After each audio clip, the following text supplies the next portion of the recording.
Proverbe, chapitre 8, verset 18. Chapitre 8, verset 18. Avec moi sont la richesse et la gloire, et les biens durables et la justice. Il dit, n'importe qui cherche la sagesse, sera riche. Il sera riche. Il dit, n'importe qui me cherche, qui fait tromper ma voix, il dit, sera riche. Il aura la gloire et il aura des biens durables et justice. Il ne va pas mourir jeune. Il ne va pas mourir jeune parce que la Bible a dit, hey, la richesse accueillie dans la jeunesse, ça va partir. Ça veut dire, il y a la manière pour la sagesse. La sagesse, c'est des processus. Il faut suivre le procès de la sagesse. On l'accueille. Dès que tu l'accueilles, il t'accordera la richesse, il t'accordera la gloire, il t'accordera des biens durables. La richesse. On parle de la sagesse. La richesse l'accompagne. Le livre de Proverbes, chapitre 18, verset 15. Verset 15. Un cœur intelligent accueille la science et l'oreille des sages cherche la science. On dit, ce que tu ne veux pas voir, ne regarde pas. Ce que tu ne veux pas attendre, n'écoute pas. La sagesse te dit, ce que tu ne veux pas voir, ne regarde pas. Ce que tu ne veux pas attendre, n'écoute pas. Ce que tu ne veux pas manger, ne le sens pas. Il faut savoir, dès le début, ce que tu veux de ta vie. On dit, celui qui sait ce qu'il veut, pour rejeter ce qui ne veut pas être très facile. Celui qui sait où il va, partout ne ressent pas là-bas. La sagesse t'aide à te guider. La sagesse t'aide à marcher.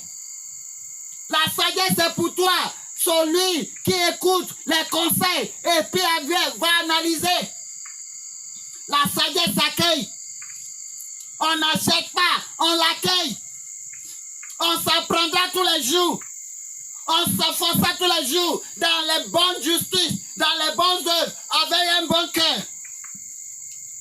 C'est une chose qu'on n'achète pas. C'est pour cela, quel que soit le degré d'un professeur, il ne peut jamais dire à un étudiant, tu es sage, parce que lui-même n'est pas sage. Le professeur n'est pas sage. C'est pour cela qu'il ne peut jamais donner note à quelqu'un que tu es sage. La sagesse s'accueille par l'Esprit de Dieu. La sagesse s'accueille par la direction de Dieu, pas par la connaissance d'un homme. Le professeur est sage dans sa connaissance. Le professeur qui n'a pas Dieu, qui n'a pas Jésus-Christ dans ce cœur, n'est pas sage. Il a connaissance. Connaissance est limitée. C'est pour cela, le professeur dit soit je ne peut jamais enseigner la mathématique. Il ne peut pas. Parce que sa connaissance est limitée dans tout ce qu'il connaît. Mais la sagesse de Dieu te montre tout. L'Esprit de Dieu te guide dans sa sagesse. C'est pour cela, un enfant va commencer CP1 avec un professeur. Et puis alors que le professeur est toujours à l'école, on fait devenir l'un des plus riches. Comment? Ça veut dire, il y a ce que le professeur ne connaît pas, malgré qu'ils enseignent.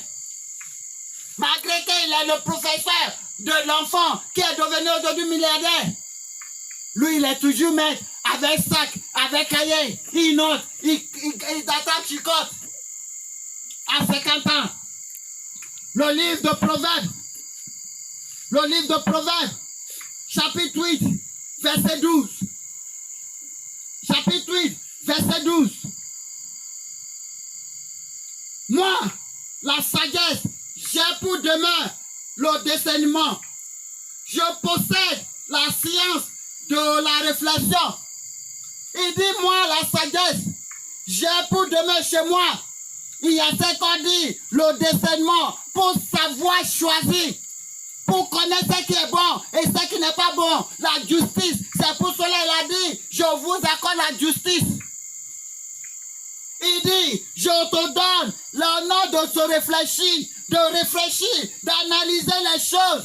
C'est pour cela Paul dit, cette Bible est écrite pour nous instruire, pour nous motiver, pour nous corriger, pour nous reprendre, pour nous enseigner, pour nous instruire, pour toutes choses que nous pouvons besoin. Il dit, cette Bible est écrite pour ça. La sagesse vient de te dire, moi, je vais t'aider à pouvoir se réfléchir, à pouvoir analyser, scrutiner, analyser toutes choses que tu attends, toutes choses que tu écoutes, avant de dire, j'ai écouté ceci, j'ai entendu ceci, analyser d'abord au fond de toi. Avant de dire c'est faux, avant de dire c'est pas vrai, analyser toi-même. C'est ce que la sagesse dit. Il dit pourquoi? Parce que je te donne l'esprit de discernement. Ça veut dire